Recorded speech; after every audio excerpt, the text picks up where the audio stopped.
खण्डमण्डलाकारं व्याप्तं येन चराचरं तत्पदं दर्शितं येन तस्मै श्रीगुरुवे नमः। शङ्करं शङ्कराचार्यं केशवं बादरायणं शूद्रभाषकृतौ वन्ति भवन्तौ पुनः पुनः। ईश्वरो गुरुरात्मेति मूर्तिभेदविभागिनि व्योमवद्यात्मदेहाय दक्षिणामूर्तये नमः। पवित्र इन्द्रियाणि नदिकரையில் அமர்ந்து கொண்டு அவளி ஞானேஸ்வர் மகாராஜின் பேரர்களால் ஏகநாதி பாகவதம் 7வது சாப்டர் 95 கோபிகள் முடித்து 96வது கோபி இன்றைக்கு நாம் காண வேண்டியது. ஸோ ஸ்டெப் பை ஸ்டெப்பா நம்ம இன்னொரு ஞானேஸ்வரி இன்னொரு பகவத்கீதைன்னு சொல்லலாம் இந்த உத்தவ கீதையை. ஸோ ஸ்டெப் பை ஸ்டெப்பா மிக விரிவாக கர்மயோகத்திலிருந்து ஆரம்பித்து படிப்படியாக நமக்கு எடுத்து சொல்லி கொண்டு வருகிறார். ஸோ இதுல மனசை கண்ட்ரோல் பண்ண முடியல அப்படின்னு சொன்னா ஃபர்ஸ்ட் புலன்களை கண்ட்ரோல் பண்ணு. புலன்களை கண்ட்ரோல் பண்ண முடியலன்னா மனசையும் புலன்களையும் சேர்ந்து கண்ட்ரோல் பண்ணிடு. மனசை கண்ட்ரோல் பண்ணவும் முடியல அப்படின்னா நான் தான் அனைத்தும் என்ற அந்த பிரம்ம பாவத்திற்குள், அனைத்தும் கண்ணனே என்ற கிருஷ்ண பாவத்திற்குள் வா. இந்த சின்ன மனசு கன்ஃபைண்டான மனசுக்குள்ள சிக்காத, just feel that you are everything, அனைத்தும் நான் என்ற இந்த விஸ்தாரமான பாவனைக்குள் வா என்ன அந்த விஷயத்தை சொல்லிக் கொண்டு வருகின்ற வரிசையிலே 96வது. உனது உன்னதமான ஜீவ வடிவத்திற்குள்ளேயே இந்த உலகத்தை பார்க்க தொடங்கினால் இந்த உலகமே உனது உடலின் ஒரு அங்கமாக மாறிவிடும். இது எவ்வித சந்தேகமும் இல்லாத முற்றிலும் உண்மையான நிலையாகும். ஸோ இதைத்தான் எக்ஸ்பிளைன் பண்ணிட்டு இருக்காரு இல்லையா. அந்த மனசையும் என்னால எப்படி ஆசைகளிலிருந்து விடுவிக்க முடியவில்லையே, மனசை கண்ட்ரோல் பண்ண முடியலையே அப்படின்னு நீ நினைக்கிற பட்சத்துல இந்த மனசுகிட்ட புரிய வை. என்ன புரிய வைக்கணும்னா இந்த உலகமே நான் தான் புரிய வை. உனது உன்னதமான ஜீவ வடிவத்திற்குள்ளேயே அப்படின்னா என்ன அர்த்தம்? இந்த ஜீவ வடிவம்ங்கிறது நான் உடல் மனசு புத்தி அப்படின்னு ஒண்ணு வச்சிருக்கேன்ல, அதைத்தான் ஜீவன் அப்படின்னு நம்ம சொல்லிட்டு இருக்கோம். அதுக்குள்ள இந்த உலகத்தை பார்க்க தொடங்கினால் அப்படின்னா என்ன அர்த்தம்? என்னுடைய மனதிலிருந்து உற்பத்தியானதே இந்த உலகம் என்று புரிந்து கொள்ள முயற்சித்தால் அப்படின்னு அர்த்தம். உதாரணமா ஒருத்தன் ஒரு மூலையில உட்காந்துட்டு கற்பனை பண்ண ஆரம்பிக்கிறான். அந்த கற்பனையில ஒரு பெரிய உலகமே வருது, அதுல எல்லாமே நடக்குது அப்படிங்கிறதெல்லாம் பார்க்கும்போது அப்போ அந்த ஒரு ஜீவனுக்குள் ஒரு உலகத்தை உருவாக்க முடியும் அப்படிங்கிறத யாரும் மறுக்க முடியாது. ஸோ இப்படித்தான் எப்படி கற்பனை உலகத்துல ஒரு ஓரத்துல நீ உட்கார்ந்திருந்தாலும் ஒரு உலகமே உன்னால உருவாக்க முடிஞ்சதோ அப்படி உருவாக்கப்பட்ட உலகம் தான் இந்த நிஜ உலகமும் கூட என்று நம்பு. அப்படின்னா என்ன? இந்த உடல் மனம் புத்தியிலிருந்து வெளிப்பட்டதே இந்த உலகம் என்று நம்பு. உன்னால் உருவாக்கப்பட்ட உனது மாயையே இந்த உலகம் என்று நம்பு. இந்த ஜீவனுக்குள்ளேயே நீ இருக்கின்றாய் என்று நம்பு. ஸோ இதுதான் மெயினா சொல்ல வர வார்த்தை. உனது உன்னதமான ஜீவ வடிவத்திற்குள்ளேயே இந்த உலகத்தை பார்க்க தொடங்கினார் அப்படின்னா அது எப்படி பார்க்க முடியும்? இந்த உடம்புக்குள்ள எப்படி உலகம் தெரியும் அப்படின்னு எல்லாம் யோசிக்க கூடாது. இந்த உடம்புக்குள்ள இருக்கக்கூடிய இந்த மனதிலிருந்து உற்பத்தியானதுதான் இந்த ஒட்டுமொத்த உலகமே. இங்க மனம்தான் இங்கே இந்த ஒட்டுமொத்த உலகத்திற்குமே அதிஷ்டானம் என்று நீ புரிந்து கொள்ள முயற்சிக்கும் போது இது மிக தெளிவாக விளங்கும். எனக்கு உள்ளேதான் அனைத்தும் இருக்கின்றது, நானே தான் இன்னும் அனைத்துமாக இருக்கின்றேன் என்றெல்லாம் மிகச் சுலபமாக இந்த வரியை நீங்கள் புரிந்து கொள்ள வேண்டும். அடுத்தது இந்த உலகமே உடலில் ஒரு அங்கமாக மாறிவிடும். when you started seeing like that, என்னுள் தான் இந்த உலகம் வந்தது, என்னால் தான் இந்த உலகம் வந்தது, எனது கல்பனையில் தான் இந்த உலகம் இருந்திருக்கிறது. the moment when you see like that, automatically என்ன ஆகும் அப்படின்னா இந்த உலகமே நான் ஃபீல் ஆக ஆரம்பிச்சிடும். அப்படின்னா அந்த உலகத்துல இந்த உலகமே உனது உடலின் ஒரு அங்கமாக மாறிவிடும். லைக் விஸ்வரூபனா நீ மாறிடுவேன்னு சொல்றாரு பாத்தீங்களா. ஏன்னா விஸ்வரூப தர்ஷனத்துல இந்த ஒட்டுமொத்த உலகமும் அவன் இந்த அங்கங்களாக காட்சி அளிப்பதை நீங்க 11வது அத்தியாயத்துல பார்த்திருப்பீங்க. கிட்டத்தட்ட உன்னையே இந்த விஸ்வரூபமாக பார் அப்படின்னு சொன்னதா நீங்க புரிஞ்சுக்கணும். என்னங்க அது ஈஸ்வர தத்துவங்க, ஏன்னா ஜீவ தத்துவத்தை போயிட்டு நீங்க ஈஸ்வர தத்துவத்தோட இணக்குறீங்க, அதெல்லாம் என்னால பார்க்க முடியாது அப்படின்னு ஒருவேளை உங்களுக்கு தோணுச்சு அப்படின்னா நீங்க ஹையர் நாலேஜ்ல ரொம்ப தெளிவா புரிஞ்சுக்கிட்ட விஷயம் என்னன்னா பிரம்மே தான் ஈஸ்வரன், பிரம்மே தான் ஜீவன். இங்க எதையும் யாரையும் இங்க பிரிக்கவே முடியாது அப்படிங்கிற ஒரு விஷயம்தான். Just for the sake of understanding தான் நம்ம இந்த இடத்துல ஈஸ்வரன் ஜீவன் அப்படின்னு பிரிக்கிறோம். ஆனா நான் ஐடென்டிட்டி அப்படிங்கிற ஒரு கிளாஸ் எடுக்கும்போது ரொம்ப தெளிவா சொல்லியிருந்தேன். What is your right identity அப்படின்னா ஐ ஆம் ஜீவா, ஐ ஆம் ஈஸ்வரா அண்ட் ஐ ஆம் பர Brahma. If you are able to 100 இந்த ஈக்குவலா மூணுக்கும் வேல்யூ எப்ப கொடுக்குறியோ அப்பதான் நீ பிரம்மஞானியாக இருக்க முடியும் அப்படிங்கிற ஒரு விஷயத்த சொல்லியிருந்தோம். அப்ப ஆட்டோமேட்டிக்கா ஈஸ்வரனாக இருப்பதும் நானே அல்லவா. அப்ப நீ ஈஸ்வரன் சரணாகதியாகின்றது பக்தனுக்கு என்ன ஃபீல் கிடைக்குதுன்னா இந்த ஃபீல் தானே கிடைக்குது. அவன் இந்த உலகத்தை அங்கமாகத்தான் காண்பான். இன்ஃபேக்ட் சிம்பிளி எல்லாத்தையும் கரணா பாக்குறான்னு என்னங்க அர்த்தம்? கண்ணனுடைய அங்கமா பாக்குறான்னு அர்த்தம், இங்க என்னுடைய அங்கமா பாக்குறான்னு அர்த்தம். இன்னும் பெரிய டிஃபரன்ஸ் எல்லாம் ஒண்ணும் இல்லை கிருஷ்ணா ஃபீலுக்கும் ஞானத்துக்கும். அங்கே கண்ணனுடைய அங்கம் என்று அவனுக்கு தோன்றும், இங்கே என்னுடைய அங்கம் என்று எனக்கு தோன்றும், அவ்வளவுதான் டிஃபரன்ஸ் இல்லையா? சோ இதை எப்படி புரிஞ்சுக்கிறதுன்னா it's very very simple. Because the world has been created out of your own imagination, and in fact it is not a creation, it is just an imagination. அப்படின்னா உண்மையான உருவாக்கம் அல்ல, இது வெறும் கல்பனையான தோற்றம் அப்படிங்கிறது தான் உண்மையை தவிர உண்மையில் எது உருவாகவும் இல்லை, எது அழியப் போவதும் இல்லை. கல்பனையாக வெறும் தோற்றம் மாத்திரமே தோன்றிக் கொண்டிருக்கிறது. தோற்றம் வரும் போகும், இந்த வருவதையும் போவதையும் பிறப்பதும் இறப்பதும் என நாம் சொல்லிக் கொள்ளலாமே தவிர இங்கே இருப்பது நான் மட்டுமே என்ற அந்த அற்புத விஷயத்தை அந்த பிறகு எப்படி நம்ம மனசு கட்டுப்படாம போகும்? பேதம் இருக்கிற வரைக்கும் தானே மனசுக்கு வந்து ஆசைங்கிறது வரும். இங்க பேதமே இல்லையே, அனைத்தும் நீ ஆகிவிட்ட பிறகு உனக்குள் எப்படி ஆசை ஒன்று வரும்? ஆதலால் உன்மனம் தானாக அடங்கி விடாதா என்ற ஒரு விஷயத்தோட இந்த ஸ்லோகம் ஆரம்பிக்கின்றது. இன்னும் எவ்வளவு டெப்தா இதையே புரிஞ்சுக்க சொல்றாரு அப்படிங்கிறத பாருங்க. அசையும் பொருட்கள் க்ஷரம், அசையா பொருட்கள் அக்ஷரம், சிறியவை அல்லது பெரியவை என இந்த உலகில் உள்ள அனைத்தையும் உனது சொந்த ஜீவ வடிவமாகவே விரிவாகவே உறுதியாக காண்பாயாக. எப்படி அப்படின்னு கேட்காதீங்க, அதை நான் சிம்பிளா சொல்லிட்டேன். Because of your imagination you yourself is appearing like everything else in this world அப்படிங்கிறத தான் நம்ம புரிஞ்சுக்கணும்.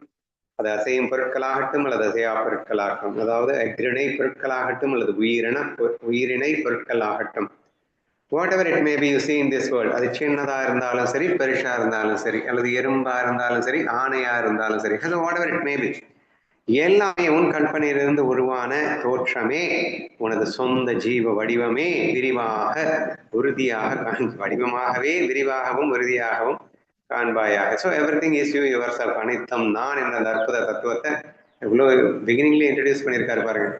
ஆத்ம ரகசியத்தை எடுத்தவொடனே புலநடக்கத்துல தான் ஆரம்பிச்சாரு, ஸ்ட்ரெயிட்டாவே ஆத்ம ரகசியத்துக்குள்ள போன மாதிரி எனக்கு ஃபீல் ஆகுது. ஜீவன் என்பவன் ஒரு குறிப்பிட்ட உடலுக்குள் மட்டும் வாழும் ஒரு பகுதி அல்லவா, ஏக தேசி. அவனுக்குள் இந்த பிரபஞ்சத்தை எவ்வாறு காண முடியும் என்று நீ கேட்கலாம். தங்க நகைகள் யாவும் எவ்வாறு தங்கத்துடன் ஒன்றிணைந்துள்ளதோ அதுபோல உனது ஜீவனை என்னுடன் ஐக்கியப்படுத்துவாயாக. நான் எக்ஸ்பிளைன் பண்ணிட்டேன், இது வந்து கற்பனையினாலான வெறும் மாயையாலான தோற்றம், அதனால உனக்குள்ளேயே நீயே பலவாக தோற்றமளிக்க முடியும் அப்படிங்கிறத நான் எக்ஸ்பிளைன் பண்ணிட்டேன். பட் அவர் தான் வேற லெவல்ல இப்போ நமக்காக எக்ஸ்பிளைன் பண்றாரு. நமக்குள்ள என்னென்ன டவுட்ஸ் வருமோ எல்லாத்தையும் கிளாரிஃபை பண்ணிட்டு அவரே வராரு. அதனால நீ கேட்கலாம், அது எப்படி உனக்குள்ள உலகம் தெரியும் அப்படின்னு. ஏன் தங்கம் ஒண்ணுதான், ஆனா அந்த ஒரே தங்கமே பல வகையான நகைகளா மாறலையா? அப்படி நீ ஒருத்தன் தாண்டா உன் கற்பனை மூலமாக நீயே பலவாக தோற்றமளிக்க முடியும் என்ற ஒரு எக்ஸாம்பிளோட இங்க சுட்டி காட்டியிருக்கின்றார். சோ இந்த டவுட் நமக்கு வரும் அப்படிங்கிறத அவரே சுட்டி காட்டி அந்த டவுட்டுக்கு உண்டான விளக்கத்தையும் நானே தருகின்றேன் என்று தங்க உதாரணத்தின் வாயிலாக இங்கே புரிய வைக்க முயற்சிக்கின்றார். அடுத்து சொல்றாருப்பா, குளவியையே எப்போதும் தியானித்துக் கொண்டிருக்கும் ஒரு புழுவானது எவ்வாறு உடனடியாக குளவியாகவே மாறிவிடுகிறதோ அதுபோல நீ உனது ஞான பார்வையினால் உடனடியாக அந்த ஆத்ம தத்துவ வடிவமாகவே மாறிவிடுவாய். சோ இங்க டைரக்டா மாயை விட்டுட்டு ஆத்மத்துவம் வந்துட்டு சொல்லிட்டாரு. சப்ஜெக்ட் மாறுற மாதிரி இருக்கு. பட் எனிவே இங்க என்ன ரகசியம் சொல்லப்படுகிறதுனா, ஆத்ம தத்துவம் சதா சர்வகாலமும் நீ யார் என்ற அந்த சிந்தனையில் இருக்கும்போது நீ நீயாகவே இருப்பாய். அதாவது குலவி எக்ஸாம்பிள் சொல்லியிருக்காரு, எல்லாருக்கும் தெரிஞ்ச ஒரு விஷயம். ஒரு குலவியானது எப்படி தன் இனத்தை விருத்தி செய்கிறது என்று கேட்டால், ஒரு குலவை ஒரு இலையை சாப்பிட்டு கொண்டிருக்கும் ஒரு புழுவை எடுத்து தன் கூண்டுக்குள் வைத்து அது ஒரு ஒரு குறிப்பிட்ட நாளிகைகள் கழித்து வந்து வந்து அந்த குலவியை கொட்டி கொண்டே இருக்க அந்த புழுவானது ஒவ்வொரு நிமிடமும் அச்சத்தால் பயத்தால் நடுங்கிக் கொண்டு குலவி எப்போது வருமோ, எப்போது என்னை கொத்துமோ, எப்போது நான் கதர்வேனோ என்று சதா சர்வகாலமும் குலவியின் சிந்தனையாகவே இருக்க அதுவே ஒரு கட்டத்தில் குலவியாக மாறி அந்த புழு குலவியான கதை. ஸோ இது வந்து ஜென்ரலா நமக்கு திரும்ப திரும்ப சொல்லிட்டு இருக்கக்கூடிய ஒரு விஷயம். ஸோ இது கிட்டத்தட்ட நம்ம இன்னைக்கு எக்ஸ்பிளைன் பண்ணும்போது விரோத பக்தியினால் பிரம்மமாகின்ற ஒரு கதை தான் இது. ஏன்னா புழு சந்தோஷமா பாருங்க, ஐயோ உலவி எப்போ வரும் எப்போ பார்ப்பேன் அப்படின்னு சொல்லிட்டு நினைச்சுக்கல, ஐயோ வந்து தொலைக்குமே வந்து என்ன கொத்துமே அப்படின்னு பயத்திலேயே தான். பயம் என்பது மிகப்பெரிய வீரியமான ஒரு விஷயம். பயத்தினே சதா சர்வகாலமும் குலவியை நினைக்க அது குலவியாக மாறியது என்ற அந்த உதாரணத்தை இங்க சுட்டி காட்டுகிறார். ஆனா அதே மாதிரி நீ என்ன பண்ணணும், உனது ஞான பார்வையினால் உடனடியாக அந்த ஆத்ம தத்துவ வடிவமாக மாறிவிடுவாய். சோ இங்கே இந்த குழந்தை எக்ஸாம்பிள்ல சொல்லப்பட்டது என்னன்னா, சதா சர்வ காலமும் ஞான பார்வையோடு இரு அப்படின்னு அர்த்தம். ஞான பார்வையோடு இரு அர்த்தம், இந்த உலகம் எனது கல்பனையில் ஆனாலும் வெறும் மாய தோற்றம் அப்படிங்கிறது தான் ஞான பார்வை. அப்ப நான் யாரு? நான் பிரம்மம். நான் ஒருவனே தான் இருக்கின்றேன், நானே தான் உலகமாக விரிந்திருக்கின்றேன், ஜீவனாக என்ற அனைத்துமாக விரிந்திருப்பது நானே. இதுதான் ஞான பார்வை. இந்த ஞான பார்வையோடு நீ இருந்தால் நீ அதுவாகவே மாறிவிடுவாய். நீ எதுவாய் நினைக்கிறாயோ அதுவாகத்தான் ஆவாய். குழுவை குழுவை நெற்றி குழு குழுவை நிலைத்தது அது குழுவா மாறியது. அப்போ எப்போதும் ஞான பார்வையிலே நானே அனைத்தும் என்பது பிரம்ம பாவத்தில் கிடைத்திருப்பாயே, ஆனால் கண்டிப்பாக நீ பிரம்மமாவாய். இதுல என்ன பெரிய டவுட் வந்துட போகுது என்று மிக அற்புதமாக இந்த ஸ்லோகம் நமக்கு உணர்த்துகிறது.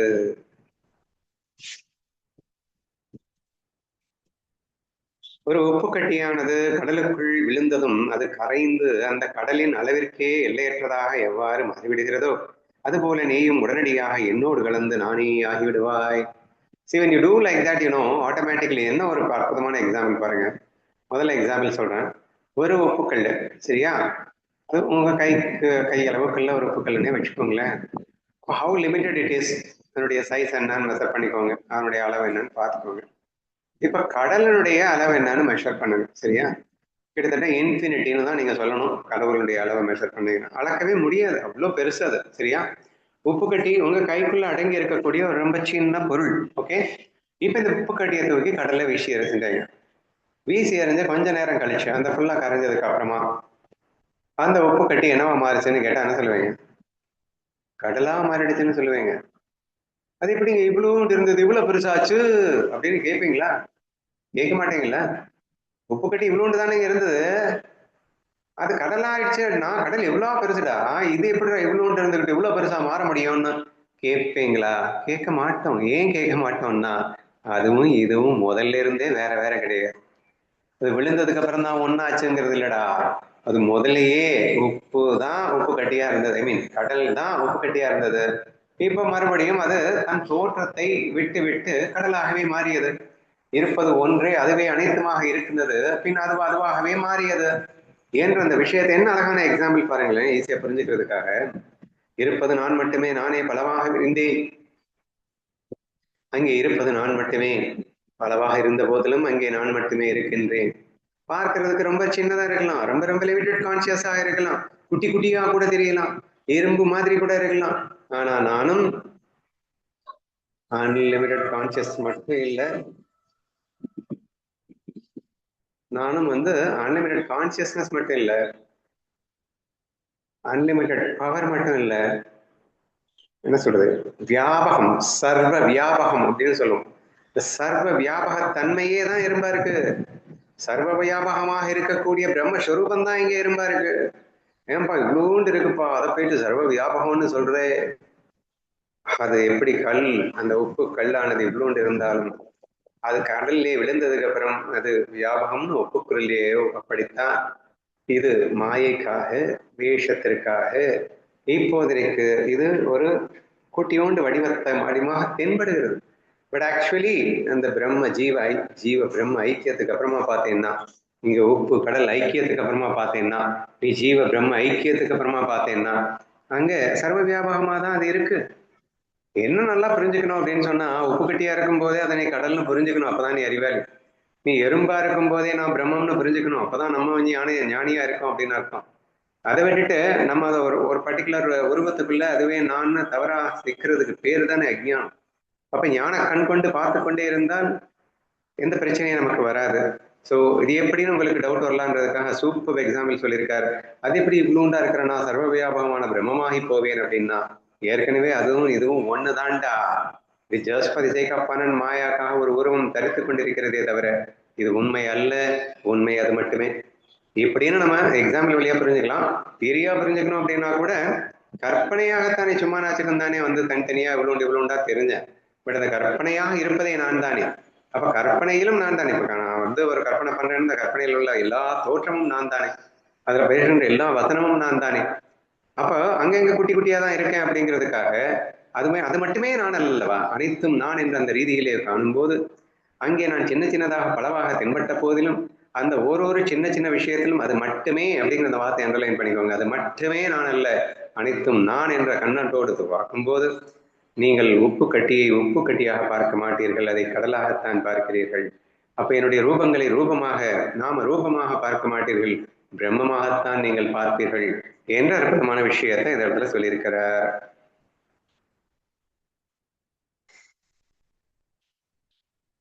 ஒரு உப்புக்கட்டியானது கடலுக்குள் விழுந்ததும் அது கரைந்து அந்த கடலின் அளவிற்கு எல்லையற்றதாக மாறிவிடுகிறதோ, அதுபோல நீயும் உடனடியாக என்னோடு கலந்து நானே ஆகிவிடுவாய். ஸோ இதை புரிஞ்சுக்கிட்டா போதும். நீ என்னோட கலக்கிறதுன்னு ஒன்றும் இல்லை. Change of identity. நான் உடல் அப்படிங்கிற அந்த ஐடென்டிட்டியை விட்டுட்டு நான் பிரம்மங்கிற ஐடென்டிட்டி, அவ்வளவுதான். தி moment when you change your identity, then automatically நான் உப்பு கட்டி அப்படின்னு நினைக்காம நான் கடல் அந்த உப்பு கட்டி நினைக்கும் போதே, அது உப்பு கட்டியா இருக்கும் போதே அது கடலாக மாறிடுது அப்படின்னு புரியுதா? So this is what we need to do. பெருசாலாம் ஒன்றும் அழட்டிக்க வேணாங்க. உப்பு கட்டி போயிட்டு கடல்ல விழுந்து கடலா மாறினதுக்கு அப்புறம் தான் அது வந்து பிரம்மமாக போகணும், கடலாக போகணும்னாலாம் ஒன்றும் அவசியம் கிடையாது. ஜீவனா இருக்கும் போதே ஜீவன் முக்தனாகலாம் அப்படின்னா என்ன அர்த்தம்? உப்பு கட்டி தன்னை உப்புன்னு மட்டும் நினைக்க கூடாது. வேணா நினைச்சுக்கோ. நான் முதல்ல சொன்னேன்ல, இந்த ஐடென்டிட்டியை பத்தி பேசும்போது என்ன சொல்லியிருந்தேன்? 100 பிரம்மம்னு 100 ஈஸ்வரன் நினைச்சுக்கோ, 100 ஜீவன் நினைச்சுக்கோ. எல்லாத்துக்குமே ஈக்குவல் வேல்யூ கொடு, தப்பில்லை அப்படின்னு சொல்லியிருந்தோம். இந்த மாதிரி நீ ஜீவனுக்கு வேல்யூ கொடுக்க மாட்டேன், நான் வந்து சமாதி சுகத்துக்கு போறேன், பிரம்மத்துக்கு மட்டுமே வேல்யூ கொடுக்குறேன் அப்படின்னாலாம் ஒன்றும் அவசியம் இல்லை. நீ ஈக்குவலா வேல்யூ கொடுத்தாலே நீ பிரம்மன் தான்டா. இப்போ உப்பு கட்டி வந்து அது உப்பு கட்டினே நினைச்சுக்கிட்டோம். பட் கடல், நான் கடல் இப்போது உப்பு கட்டியாக தோற்றம் அளித்துக் கொண்டிருக்கிறேன், உண்மையில் நானும் கடலே அப்படிங்கிற ஃபீலிங்கோட அந்த உப்பு கட்டி நினைச்சா அது ஆட்டோமேட்டிக்கா கடல் ஆயிடுச்சு தானே. அது சர்வ வியாபகம்ன்றது புரிந்து கொண்டுதானே இருக்கிறது. சுமானாசிக மாயைக்காக உப்பு கட்டி போல் தென்பட்டுக் கொண்டிருக்கிறேன் என்று உணர்ந்து கொண்டிருக்கிறது. உண்மையில் எதை அனுபவிக்கின்றதுன்னா சர்வ வியாபகத்தன்மையை அனுபவிக்கின்றது, பிரம்ம பாவத்தை அனுபவிக்கின்றது அப்படின்னு நீங்க புரிஞ்சுக்கிட்டீங்க அப்படின்னா என்ன கஷ்டம்? ஒன்றும் கஷ்டமும் இல்லையே. ஸோ தேர்ஃபோர் நீயும் உடனடியாக என்னோடு கலந்து நானே ஆகிவிடுவாய். ஸோ இங்கே வந்து என்னோடு கலந்து நானே ஆகிவிடுவாய் அப்படிங்கிறது just a change in an identity அப்படின்னு மட்டும் நீங்க புரிஞ்சுக்கிட்டா போதும். எவ்வளவு ஈஸிங்கிறது புரியுதா? உப்பு கட்டி கூட கடலா மாறினதுக்கு அப்புறம் தான் நமக்கு கடல் வந்து இந்த மாதிரி தோணுது. But it is not like in our கேசஸ்ங்க. If you feel, if you identify yourself that I am a Brahma and appearing like in this body அப்படின்ற அந்த ஃபீல் வந்துட்ட போது, ஜீவன் முக்தனா இருக்கும் போதே நீ பிரம்மமாகி விடுகின்ற அந்த அற்புத அதிசயத்தை காணலாம்.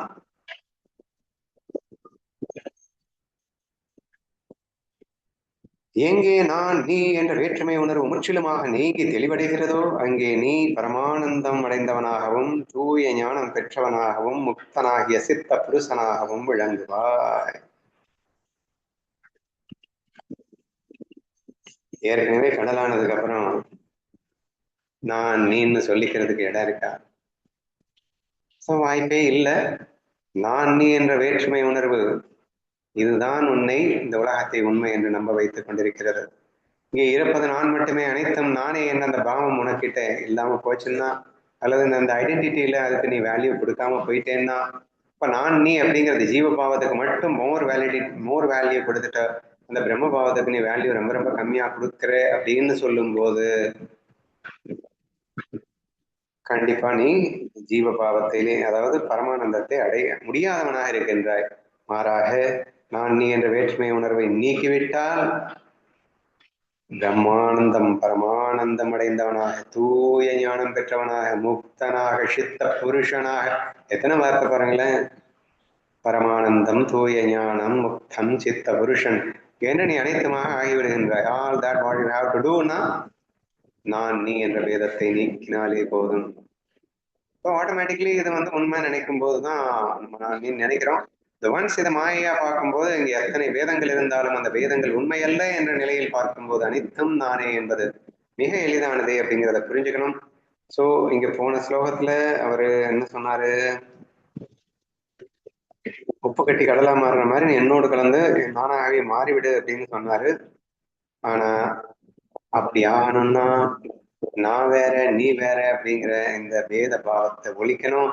இந்த உலகத்தை உண்மை நம்புறத நிறுத்தணும். அப்படி நிறுத்தினா மட்டும்தான் இது கல்பனான்னு புரியும். அப்ப இது யாருடைய கல்பனான்னு யோசிக்கும் போது நீயே பிரம்மம் என்று ஆட்டோமேட்டிக்காக உணரும் அற்புதம் நிகழும் அப்படின்னு புரிஞ்சுக்கணும். சாஸ்திரங்களை கேட்பதன் மூலம் திடமான அறிவும் அவற்றை தியானித்து சிந்திப்பதன் மூலம் அனுபவ அறிவும் கிட்டும். இந்த இரண்டின் சாரத்தையும் அறிந்து நீ பிரம்மத்தில் நிலை பெற்றவனாக ஆவாய்.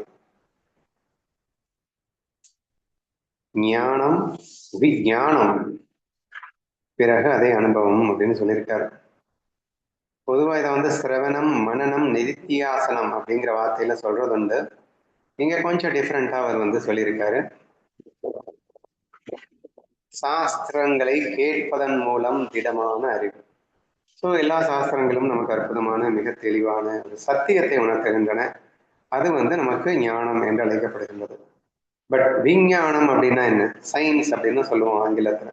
சயின்ஸ் அப்படின்னாலே என்ன அர்த்தம்னா a proof of what you are having in it. நீ பார்க்கறது, நீ செய்யறது, நீங்க நடக்கிறது எல்லாத்துக்குமே ப்ரூஃப் வேணும் அப்படின்னு கேட்டீங்கன்னா அது சயின்ஸ்னு அர்த்தம்.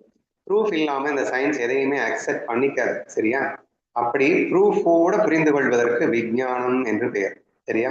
இப்ப சாஸ்திரங்கள்ல சொல்லப்பட்ட விஷயத்தை நீ கேட்கிற, ஆனா அதை உன் அனுபவத்தின் வாயிலாக ப்ரூஃபோட நீ அண்டர்ஸ்டாண்ட் பண்ணிக்கும் போது நீ அந்த சாஸ்திர ஞானம் அப்படிங்கிறதுல விஞ்ஞானத்துல நீ புரிஞ்சுக்கிற அப்படின்னு அர்த்தம். ஃபர்ஸ்ட் இது ரெண்டுமே உனக்கு தேவை அப்படிங்கிறாரு. ஃபர்ஸ்ட் ஞானம் தேவை, என்னன்னா சாஸ்திரம் என்ன சொல்லுது அப்படின்றத மேலோட்டமா தெரிஞ்சுக்கிறோம். பட் அதுக்கப்புறமா அதை டீப்பா ரிசர்ச் பண்ணி விஞ்ஞானம் வழியாக அதை புரிந்து கொள்ளுகின்றோம். பட் ஒன்ஸ் சிரவணம் ஆயிடுச்சு, மரணம் ஆயிடுச்சு, கேட்டல் புரிதல் அப்படின்னு கூட நீங்க எடுத்துக்கலாம். கேட்டல் ஞானம், விஞ்ஞானம்ங்கிறது புரிதல் அப்படின்னு எடுத்துக்கோங்க. இப்ப இந்த ரெண்டும் வந்து முடிஞ்சதுக்கு அப்புறமா ஆட்டோமேட்டிக்கா நமக்கு என்ன அடுத்து வேணும்? பிரம்மத்தில் நிலை பெற வேண்டும் அப்படின்னா அது அதுவாகவே மாறிடும். புரிஞ்ச விஷயமாவே ஆயிடணும், பிரம்மமாகி போய்விட வேண்டும் அப்படின்னா அனுபவம் நிதித்தியாசனம் அப்படிங்கிற அந்த அடுத்த. அப்ப கேட்டல், சிந்தித்தல், அனுபவித்தல் அப்படின்னு அந்த மூணா வச்சுக்கோங்க. இந்த மூணும் ஸ்டெப் பை ஸ்டெப்பா நீங்க கொண்டு வர முடியும் என்று அவர் சொல்லுகிறார். ஸோ இந்த உலகத்தை உண்மை நம்பிட்டு இருக்கிற நீ முதல்ல சாஸ்திர விதிகளை கேளு, ஞானத்தை புரிஞ்சுக்கோ, அதை மனனம் பண்ணி விஞ்ஞானமாக புரிந்து கொள், பின்பு அதை நீ அனுபவத்தில் கொண்டு வா.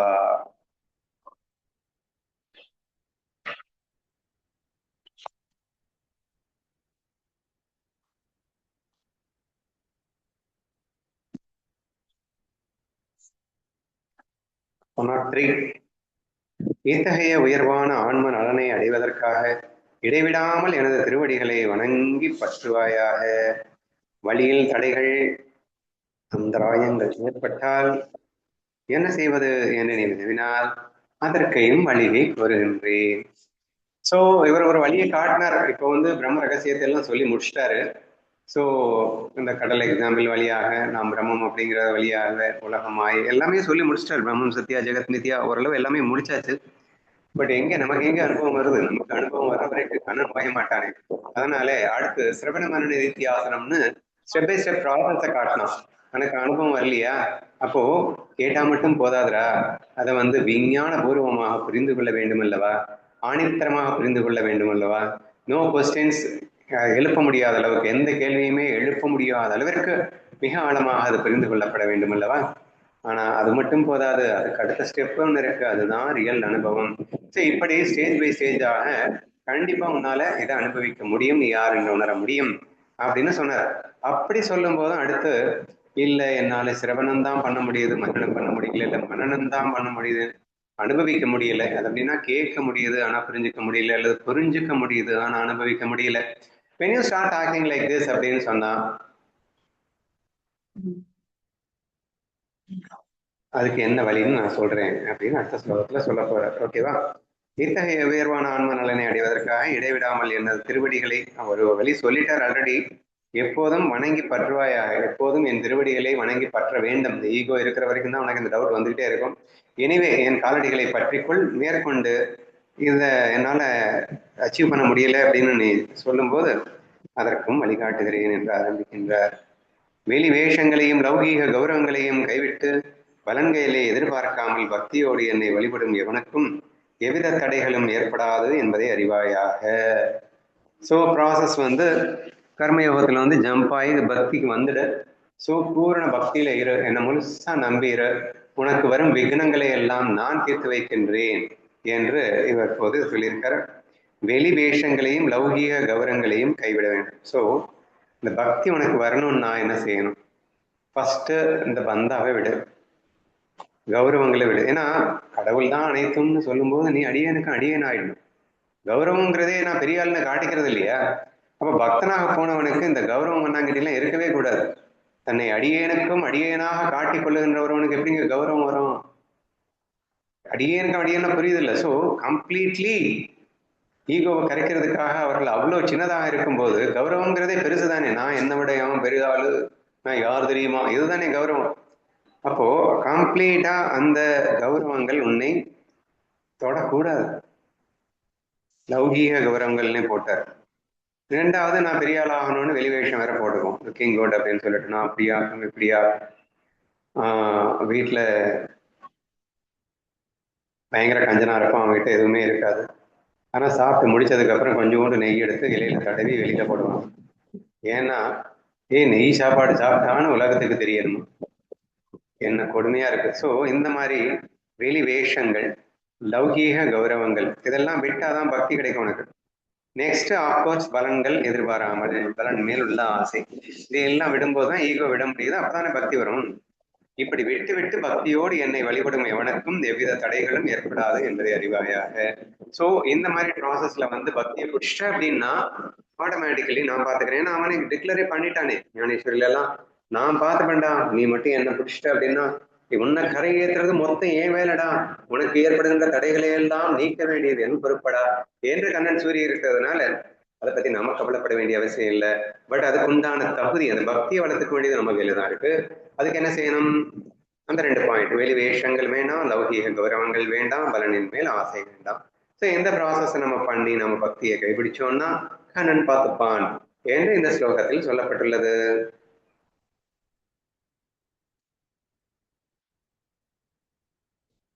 அவனுடைய தடைகளை நீக்குவதற்காக எனது சுதர்ஷன சக்கரத்தை ஏந்தி அவனுக்கு பின்புறம் பாதுகாப்பாகவும் அவனுக்கு முன்னால் நேராகவும் நானே நின்று காக்கிறேன். Once if you do that, if you surrender to me, if you develop bhakti towards me, நீ எனக்கு பக்தனானால், நீ என்னை சரணடைந்தால், அப்ப நான் என்ன பண்ணுவேன் தெரியுமா? உனக்கு முன்னும் பின்னும் ஆயுதம் ஏந்தி கொண்டு உன்னை பாதுகாப்பேனடா. அதுக்கப்புறம் உனக்கு என்னடா கவலை? பிளாக் கேட்ஸ் அப்படின்னு சொல்லுவாங்க, கருப்பு பூனை படை நம்மை பாதுகாப்பதற்காக பெரிய பெரிய மனுஷங்களுக்கு எல்லாம் வரும், சரியா? அப்படி நான் இருக்கேன்றான் கண்ணு. முன்னும் பின்னும் உனக்கு எந்த அச்சுறுத்தலும் ஏற்படாத வரைக்கும், எந்த துன்பமும் வந்து விடாத வரைக்கும் நான் பாதுகாப்பேன் அப்படின்னு சொல்லியிருக்கான்ப்பா. என்னப்பா வேணும் நமக்கு? சோ அவனுடைய தடைகளை நீக்குவதற்காக எனது சுதர்ஷன சத்திரத்தை ஏந்தி அவனுக்கு பின்புறம் பாதுகாப்பாகவும் அவனுக்கு முன்னால் நேராகவும் நானே நின்றுகாது. ஆயுதங்களை ஏந்தி கொண்டு முன்னாலும் நிற்கிறான்னா பாதுகா. அவரே இவ்வாறாக தூய பக்தியோடு என்னை வழிபடுபவனை நான் இருக்கும் வரை எந்த தேவதைகளோ அல்லது தீய சக்திகளோ எந்த தீங்கும் செய்ய முடியாது. ஆக்சுவலா வேதத்துல வந்து துர்தேவதைகள் அப்படின்னு சொல்லிட்டு இருக்கும், தீய தேவதைகள் அப்படின்னு சொல்லுவாங்க. அதை தேவதைகள் அப்படின்றதுல நல்லது பண்றதுக்கும் தேவதாவசியம் அப்படின்னு சொல்லிட்டு நிறைய விஷயங்கள் சொல்லப்படுகிறது. ஸோ அதன்படி நிறைய மந்திரவாதிகள் எல்லாம் அந்த மாதிரி எல்லாம் பண்ணிட்டு அந்த தேவதைகளை விஷயம் பண்ணிட்டு நிறைய விஷயங்கள காரியங்களை அந்த உலகியல் விஷயங்களை சாதிக்கிறதுக்காக பயன்படுத்துவாங்கன்னு சொல்றது உண்டு. அப்படிப்பட்ட பவர்ஃபுல் மந்திரவாதியால கூட ஒன்னும் பண்ண முடியாதுடா. உன்னை பாதுகாக்கிறது நான்டா.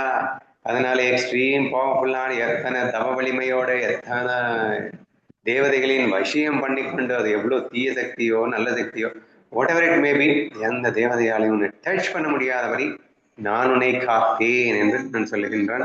ஸோ உத்தவர்கள் பார்த்து சொல்றாரு, நீ பக்தியை மட்டும் டெவலப் பண்ணா போதும், நான் இருக்கும் வரை எந்த தேவதைகளோ அல்லது தீய சக்திகளோ எந்த தீங்கும் உன்னை செய்துவிட முடியாது என்று டிக்ளேர் பண்றார். இவ்வாறாக பிரம்மஞானம் பெற்ற பிறகு இந்த உலகம் முழுவதும் நீயே ஆத்மாவாக விளங்குவாய். அசையும் பொருட்கள், அசையா பொருட்கள், தேவர்கள், அசுரர்கள் என அனைத்தும் நீயே என்பது. போற போக்குல இப்படியும் சொல்றாரு அப்படியும் சொல்றாரு, மாத்தி மாத்தி சொல்லிட்டு இருக்காரு பாருங்க. ஸோ நீ சரண் ஆயிட்டேன்னா நீ ஞானி ஆயிடுவேங்கிற இடத்துல. முதல்ல என்ன சொன்னாரு? இந்த சரண்டரா நான் பாத்துக்கிறேன் அப்படின்னா, அப்படி நீ ஒருவேளை சரண்டர் ஆயிட்டேன்னா நீ ஞானி ஆயிடுவேன் இந்த ஸ்லோகத்துல சொல்றாரு பாருங்களேன். இவ்வாறாக அப்படின்னா நீ சரண்டர் ஆனதன் மூலியமாகவே நீ என்னவா மாறிட்ட? ஞானியா மாறிட்ட. அப்படின்னா என்ன அர்த்தம்?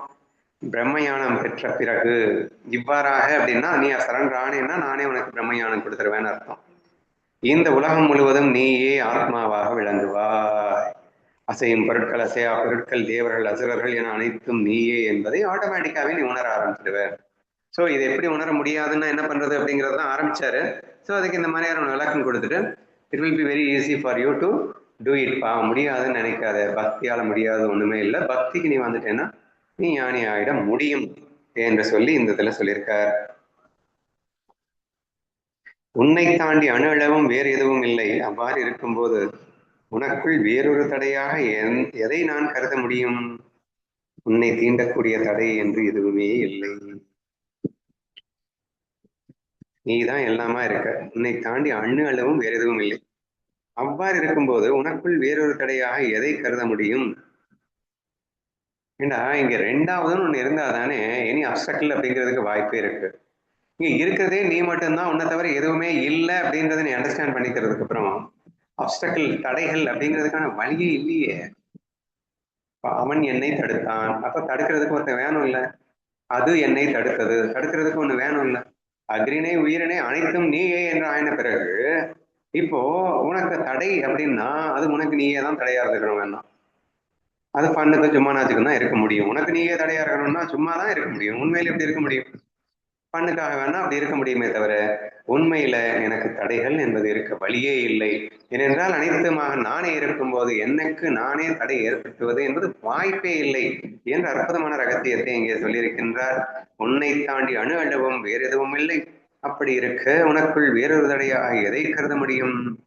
உன்னை தீண்டக்கூடிய தடை எதுவுமே இல்லை. Nothing to worry about anything if you understand you are everything.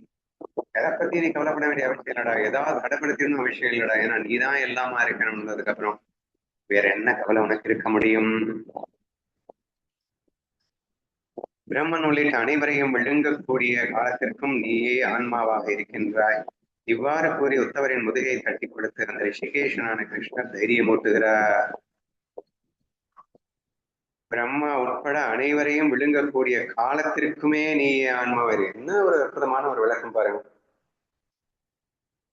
அதாவது காலன் அப்படின்னா மரணம் அப்படின்னு அர்த்தம். மரணம் அப்படின்னா பிரம்மா உட்பட மரணம் ஆகாமல் இருக்க முடியாது. அதுக்கும் ஒரு காலகட்டம் தான். நமக்கு 50 வருஷம்னா அவனுக்கு பல கோடி வருஷங்கள் வேணா வச்சுக்கலாம் அப்படின்னு வேதம் சொல்லுது.